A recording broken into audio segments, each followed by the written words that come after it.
What's up, guys? Chris with Croft CNC here. Um, I'm putting together the CNC for Newbies 4x8 machine again, this time in our Miami garage. This is actually going to be at my home shop, um, along with a few other machines in here. Organization's going to be a little tight, but we're going to get it. As you can see, we got stuff kind of piled up right now just so we can get the machine up, and I'm going to use the machine to make my cabinets to organize all this stuff and do all of my miter saw station, my table saw station, and stuff like that. But along the way, I've been doing a lot of the consulting work that I do, and one of the big things is a lot of the guys didn't understand how I was leveling out my machine. So when I level a machine, I don't just do the diagonals. And the reason being, I want to make sure that at each juncture of bracing, that the linear rail is perpendicular and that linear rail is parallel to this linear rail. And then on top of it, it's the exact distance apart. So there is adjustability in this.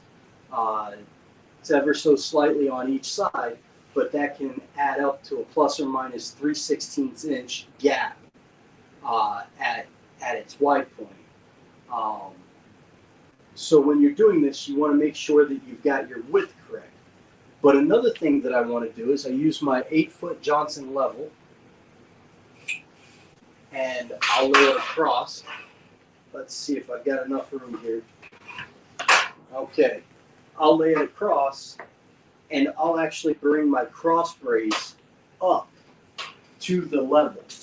Okay, now if I know that the rails themselves are parallel to each other and they're horizontally zero level, then I can move the top surface of this brace up and know that at its highest point, it's not going to encroach on the height of the top of this rail.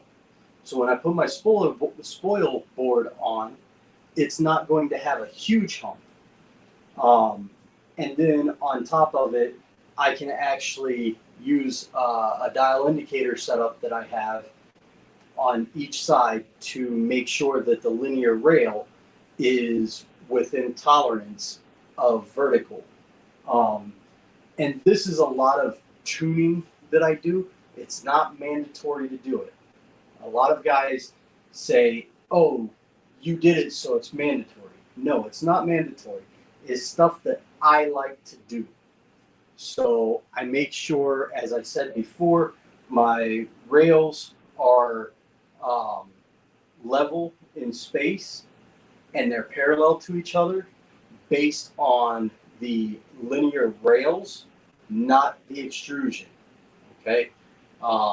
Once I have the linear rails parallel, so far all the machines that I've put together, the extrusions have been parallel also. And you have a nice straight smooth surface from extrusion to extrusion on the y-axis. What that allows me to do then is make sure that everything's in the same plane.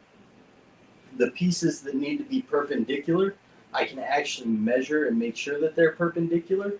The pieces that need to be parallel, I can make sure that they're parallel. I make sure that the distance between rails is exactly the same at all the support structures.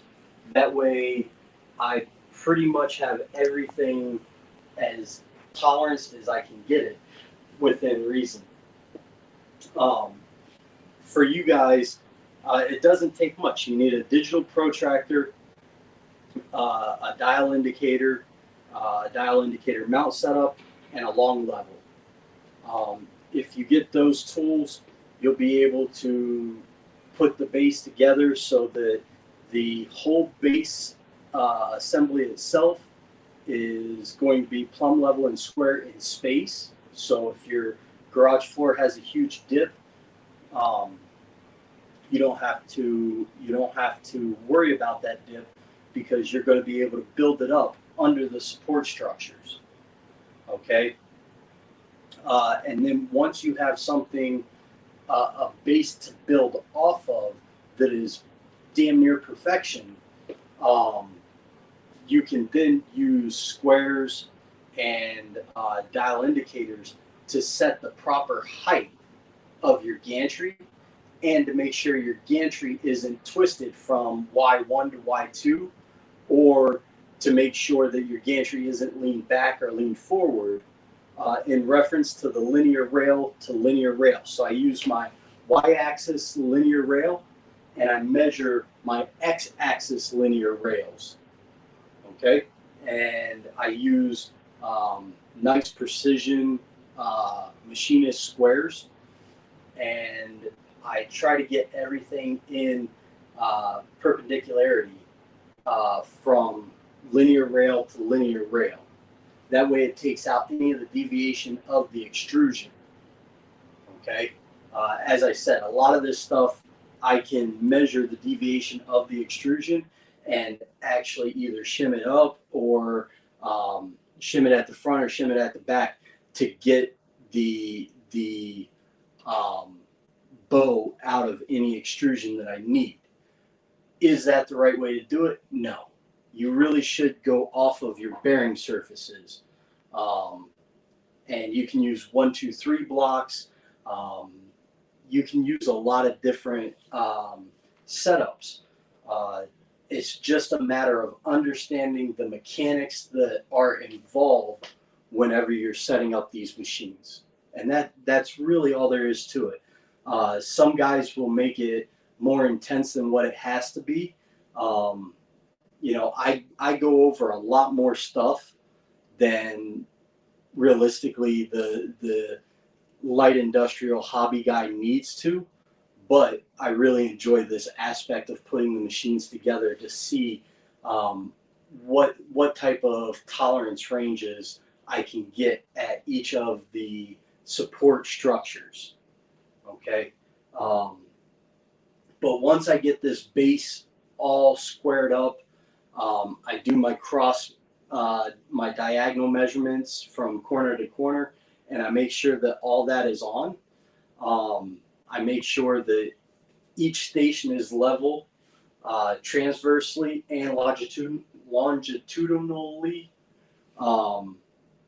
Basically, transversely means going left to right. Longitudinally means going front to back. Okay. I will then do levels across the diagonals, and I'll make sure that I don't have any of my support structures up above where I'm actually going to mount my spoil board. And to me, that's a very big deal. I don't like having to surface a lot of my spoil board. I like to take skim cuts on it, and go from there. So those are some of the things that I do whenever I'm setting up a machine. Like I said, this one's my own personal machine. I'm going to set it up the same way. We're going to have some stuff. You guys can look around and see some boxes of special extrusion with rack and pinions behind it and stuff like that. It may or may not be some more machines that CNC for Newbies is having put together. Maybe a new controller to show off because they've been working on a really awesome controller. Maybe a 4th axis that bolts right on, that's really cool. Maybe like a ball screw Z axis and stuff like that.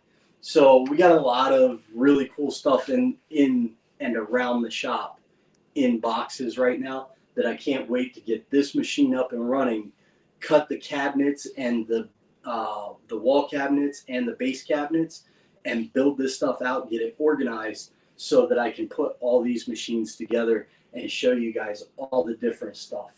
You know, this machine in particular, myself and Billy Brown from B&R Customs, that's actually whose spindle I have. I use the B&R spindles on pretty much all of these machines, just because they're pretty easy to put together because Billy does all the work for you. But I also know Billy has one of these machines, and he and I both have ran these machines at much higher speeds than what most of you guys will run them.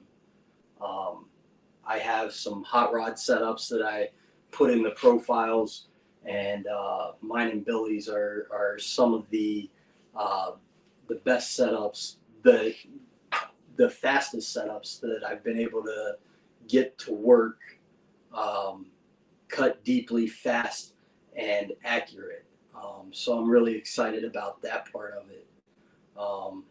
And then outside of that, you know, we're going to get this thing together, and then we got a couple other machines we're going to throw together, and I'm going to have a lot more new cool tutorials for the groups, where we're going to talk about like squaring and setting up the machine in depth. And that's something that I think we really need to concentrate on, is going at it in depth. And we'll see what we've got from there. All right. Take it easy, guys. Have a good night. Enjoy yourself. I'm going to try and get this thing thrown together. All right. Later.